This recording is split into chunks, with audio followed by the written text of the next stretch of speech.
Hola from Brazil. Oh, taray, di ba may intro na siya? So, for today's video, medyo ngongo tayo kasi nga nadapuan kami ng sakit, and especially nung after almost a week of vacation in Paraná. Nung nakauwi na kami, medyo nakaramdam kami ng ubo, ng sipon, ganyan kasi nga siguro epekto na din ng weather, paiba-iba kasi ng weather, especially yung sa Paraná, mainit sa umaga tsaka maulan sa gabi, kaya ganyan. Tapos nung travel na kami ng pauwi dito, medyo uncomfortable ako sa loob ng bus kasi nga medyo may amoy yung CR, tsaka di ako naka-rest ng maayos. So anyway, yung video na to is about our visit, yung pamamasyal namin sa country ng Paraguay. So, naalala nyo yung previous video ko, yung nagpunta kami ng Itaypubay National kung saan kami nag-visit at nag-tour doon. So, after our tour, we decided na wait lang, baka pwede tayong pumunta ng Paraguay since malapit lang naman. It's just like maybe 30 to 35 minutes away. So, nung malapit na kaming makarating dun sa bridge that connects Paraguay and Brazil, bumaba na kami ng bus. And then, buti na lang din namin dala yung sasakyan namin because we avoided the struggle to go through the immigration. Kasi, kung may sasakyan ka, kailangan mo talaga na ipakita yung car license mo, your documents, your passports, or everything. So, malaya kaming nakakatawid ng bridge na hindi pinaparahan or hindi ini-inspectionan ng mga officers doon, especially doon sa immigration, kasi hindi rin naman sila mahigpit sa mga tourist na dumadaan sa bridge or yung mga naglalakad pa. So, it's just like maybe 20 minutes of walking there.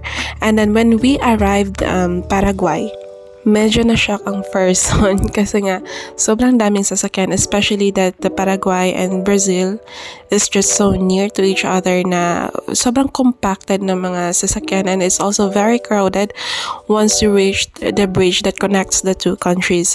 So nung pagkarating namin ng Paraguay, ang daming buildings, ang daming stores, ang dami ding mga mga vendors na nagbebenta sa streets gaya ng mga blankets, mga winter coats.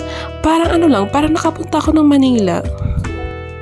Ang pangalan pala ng city na pinuntahan namin sa Paraguay ay Ciudad del Este. Tapos naa-amaze ako dun sa mga locals, especially dun sa Ciudad del Este ng Paraguay. Kasi nanonotice ko na kahit yung mga Brazilians pumunta doon at saka magsalita sila ng sariling language nila, which is Portuguese, nagkakaintindihan sila. Kasi nga, nag-try din ako sa sarili ko nung bumili kami ng mga sunglasses doon. Tapos merong lalaki, I think teenager siya. Tapos nag-i-Espanyol pala. So, parang ko na, sige nga, try ko nga mag-Portuguese. So, nag-communicate ako sa kanya, nagsalita ako ng Portuguese sa kanya at naiintindihan niya rin naman ako. At kahit papano, nakaka-proud kasi nga meron akong mga words na alala. Kasi nung college ako, nag-aral din ako ng Spanish, which is napag-aralan namin sa foreign language namin. So, nagamit ko yun at very happy naman ako na kahit papano nakikipag-communicate ako sa mga locals doon. Kahit konting Spanish lang. So, naglibot-libot muna kami, nag-explore ng mga stores at ayun nga, nakita namin yung mall, which is Shopping de China. At nung pagkapasok namin at tinignan yung mga prices ng mga items dun, nalito ata ako kasi nga pagkakita ko ng price tag, hindi siya Paraguayan peso or Brazilian reais, kundi naka-US dollar siya. So, ayun na nga, meron kaming mga items na nabili, which is like mga perfume, mga ganun, mga souvenirs. Naaakit ako kasi sa mga souvenirs kasi gusto ko na pag bumibili ako ng souvenirs, ilalagay ko dun sa fridge namin. Kaya ganun, naparami ata ako ng bili. Tapos yung si Pindo, napakamot lang ata ng ulo.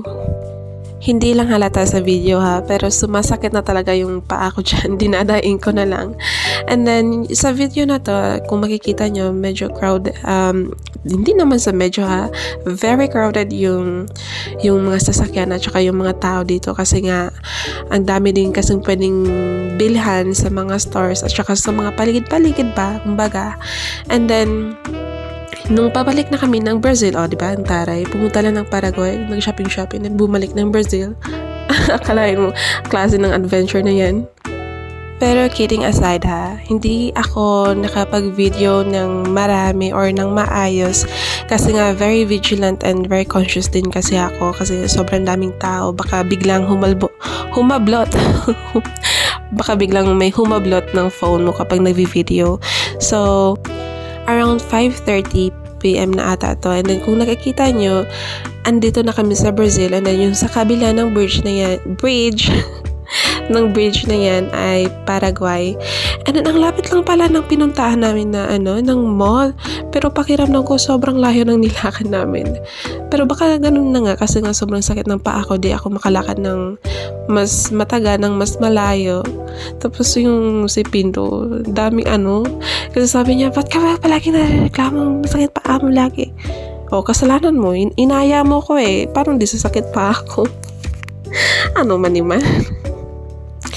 Nag-picture muna kami ng saglitan lang dyan, and then umalis na din papunta ng ng sakayan ng Uber at saka ng bus, at saka gabi na rin kami nakabalik ng hotel. So dito na lang natatapos ang ating video. So please don't forget to like, comment, and share.